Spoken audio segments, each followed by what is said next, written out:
Welcome to another episode of the Modern Hotelier. This episode, we're going to be talking about what happened in November in hospitality hot topics.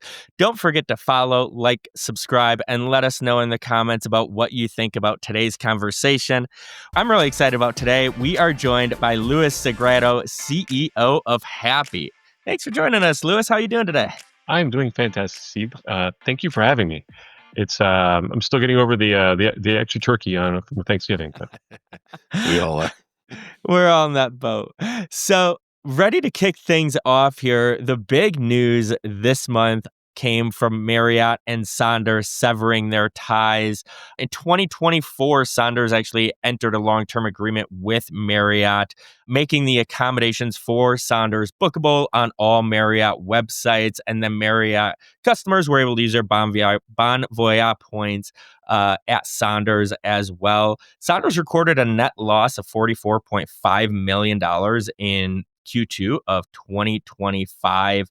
The CEO of Sonder's, Janice Sears, said that integrations were a huge misstep in this partnership with Marriott. Luis, I'm going to kick it over to you first. What are your thoughts about this kind of unfortunate partnership that's dissolved? you know, it really is unfortunate that you see something that had so much potential, forget faltering, just fail. You see that some hotel companies take an approach of a monolithic tech stack. They want to control and own everything. This may be very efficient for them, but it ends up being very brittle, and especially when it comes to inorganic growth. So, there's no better example in this, unfortunately, that you see a situation that they came in and they said, "Well, you need to get everything integrated." The success of the partnership was based on that, but the delays that were created by it because they just weren't built for it were too great, and ended up failing as a result. If they had taken a more open approach, and you'll see lots of hotel companies will say, look, I'm going to build everything, control everything myself, or select a set number of partners, and I'm only going to work with this, and this is how I work. And they clean everything up, they deploy it, they make it happen, and they go, look how beautiful it is. And the biz dev guys come along and say, hey, we want to do an acquisition or a partnership or something. But the price tag of swapping out the tech or the time it takes to swap out all the tech really puts a strain on the partnership that's just too great, and it creates too much risk. So it's unfortunate. If they'd architected for this in the ahead of time to say, hey, we're built to support this type of change, then it gives them a lot more flexibility and a lot more resiliency in their tech stack, be it from any tech partner or from anyone. Well said. Well said. We talk about siloed technology so much on this. Here's a prime example of why it's so important to have integrated technology. David, what are your thoughts here? Yeah, not too much to add, but I'm surprised that to the points you guys have both made that it wasn't planned out better. And we see this all the time in our own space in tech, where there's an acquisition that gets rolled into a bigger company, not really thought through, and the private equity people think it's the secret sauce. We'll just take this company that's got 5,000 customers, put it into a company with 50,000, and now all 50,000 will take that same technology. And the integrations, as we all know, on the call today, it's key. Yep. And I think this is one of those situations where the customers were really the ones left holding the bag. For those customers that were staying at a Sonder's property and got an email that they need to leave that same day, kind of feels like in this moment where brands are focused on growth we've seen it with lifestyle hotels, now with apartment style hotels, outdoor style hospitality, and looking to grow into these different areas that maybe they're not as familiar with. So that was my 2 cents on this. I don't know if you guys have anything else to share or we're all good. To say that the failure came at a great cost to the consumer is like the massive understatement. Your key will stop working in the next 3 hours, type of a thing, and there is no other place for you to stay. I couldn't imagine as a customer, unfortunately, what that would feel like. Thankfully, I haven't experienced it. Well, for our next one, not a big surprise, especially because the brands are buying up all the independents. But brands led the U.S. travel in searches. And so no big surprise, but what do you think about that, Steve? I was thinking about this, and I'm kind of, on one aspect, I was excited by this because it shows that more people are booking direct, which I love that they're going to actual hotel websites. And I know we've been talking a lot about OTAs this year, But I love to see this trend of not only hospitality people, but, the general public just booking directly through websites.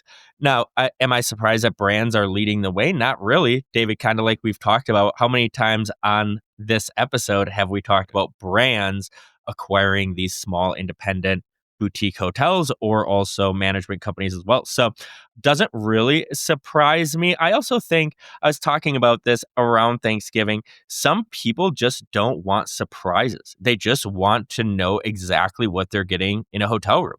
And if you have stayed at quite a few Marriott courtyards, for example, you know what you're going to get. So if I'm traveling for Thanksgiving and I don't want any surprises because I know I'm going to get some when I am spending Thanksgiving with the family, want something that I don't have to worry about, sure, Courtyard Marriott is something that I know what I'm going to get right away. Lewis, what do you think? I think that it's wonderful to see that the brands have been able to create incentives and create loyalty opportunities that are driving the people to book direct. And I think it's important not because of the present, but because of the future.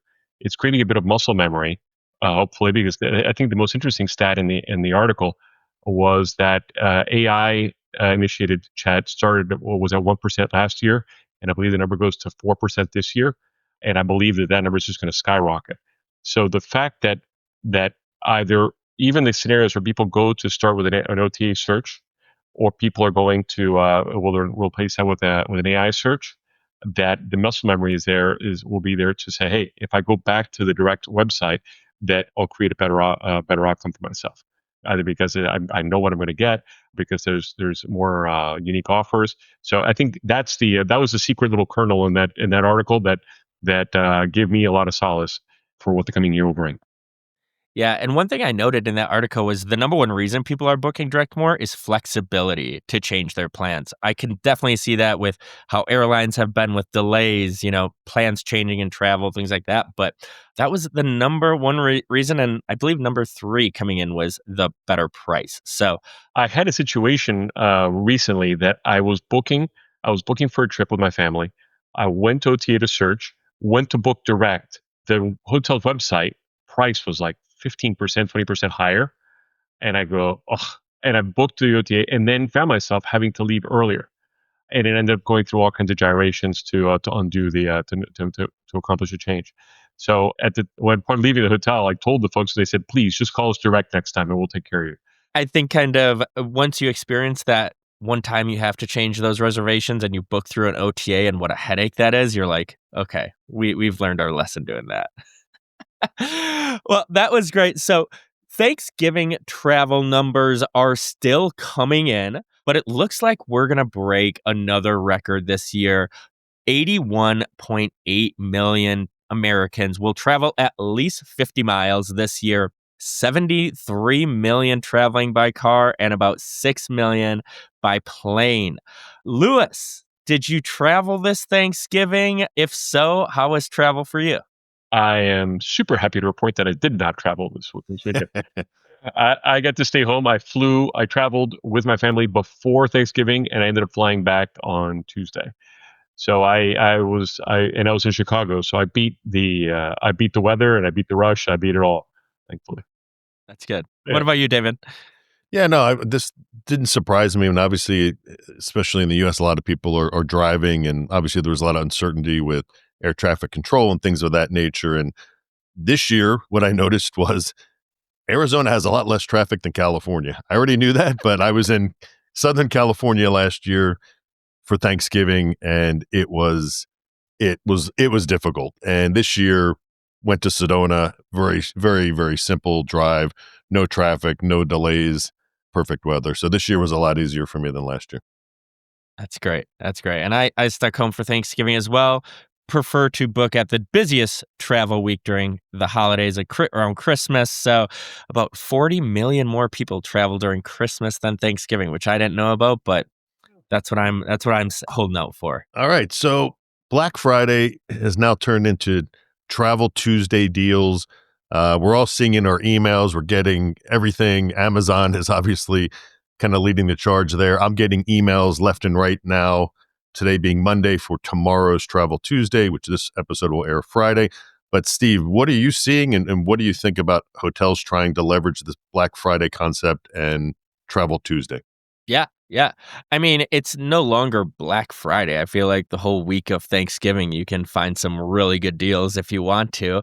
But I love Travel Tuesdays, and there's some pretty good incentives out there. I know this is going to air a little bit after, but you have the brands like Hilton Marriott offering 50% off deals. Virgin Voyages, I got an email about.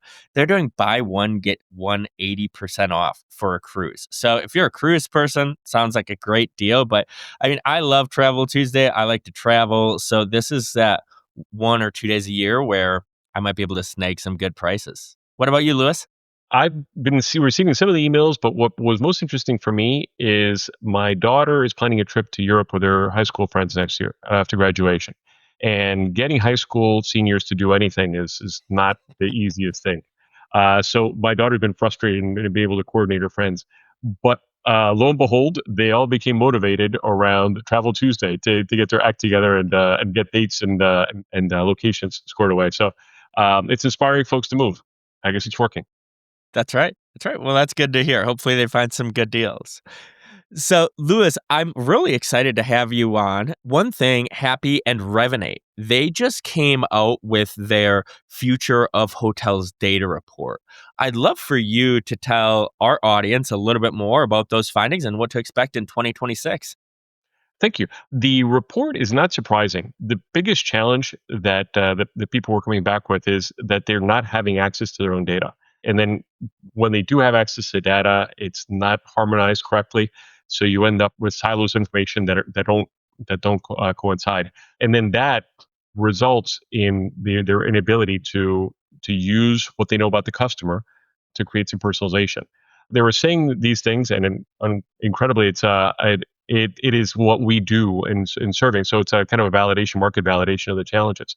But what you see is, in more specifically, you have hotels or hotel companies have hotels that are running their own tenants of individual systems.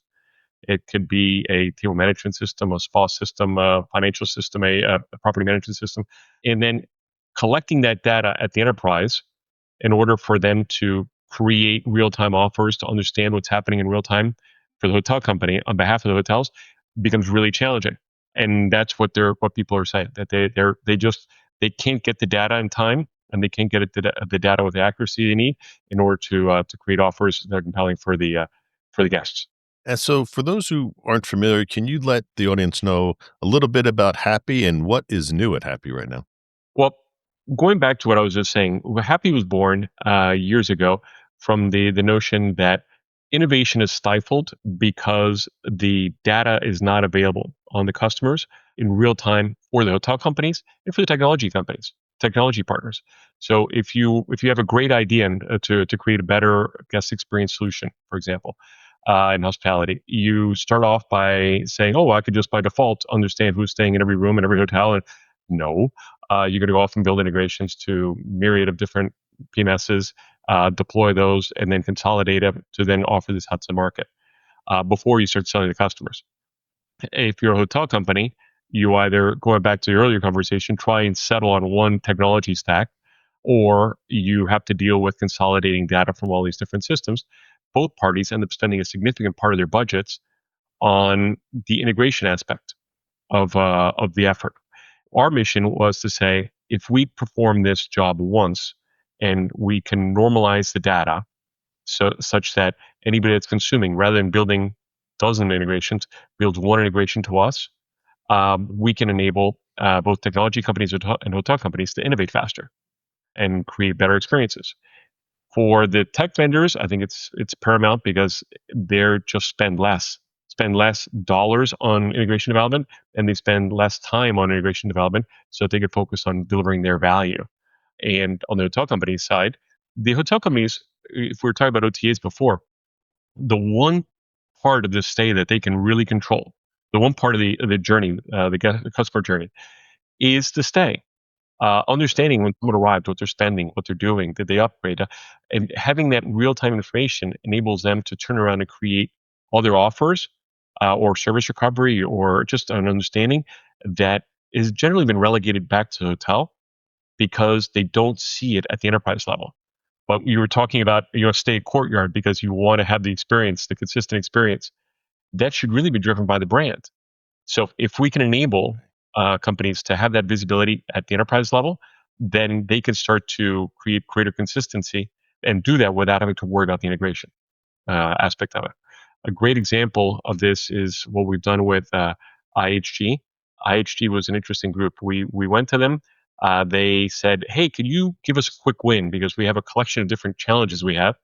And we said, there are no quick wins in this. We have to really go back and build connectivity. But once we do, then we could go much more quickly. And we ended up deploying connectivity across about a half dozen different property management systems, thousands of premise-based implementations, and they were able to deliver some loyalty solutions that to deliver the first one, which is where the pain came in to do all of this front work. But we've been able to deliver it was a loyalty voucher solution at first, and then follow it up by driving digital checkout and a collection of different use cases that we're offering for them that they're now no longer thinking about the integration side of it. They're leaning on us, and then they're just streaming into the next cool thing they could offer for the loyalty members or for the guests in general. We're now consolidating the data at scale and enabling several other groups to have their own direct access to all of this, not just the events. And then we've also created a transaction API relay so that, like I mentioned, digital checkout. The IHG team their internal teams are using one single API that then routes out and connects to all the hotels. So it's all seamless to the user, and we're taking care of the back end work. And we see the opportunity for driving those APIs in 2026 to do some really neat automations to start pulling effort out of the hotels and give some labor relief to the hotels, as well as better experiences for the guests. Well, that does it for another episode of the Modern Hotelier, Hospitality Hot Topics. Luis, this is where you get to plug away and let people know how they can connect with you and how they can find out more about Hapi. You can go to stayhappy, hapi.com, or you can reach out to me on LinkedIn. I always love to meet new folks. That does it for another episode of the Modern Hotelier, Hospitality Hot Topics. Whether you're watching or listening, we appreciate you and hope to be with you again soon. Thanks for joining us, Luis. Thanks for the opportunity. You made it to the end of the Modern Hotelier. Thanks for watching or listening. The Modern Hotelier is produced by Modern Hotelier Media. Make sure to like and subscribe if you're listening on YouTube, or subscribe wherever you get your podcasts. If you know a good guest, sponsor, or have media needs, feel free to reach out to us at hello@themodernhotelier.com. Thanks and have a great day.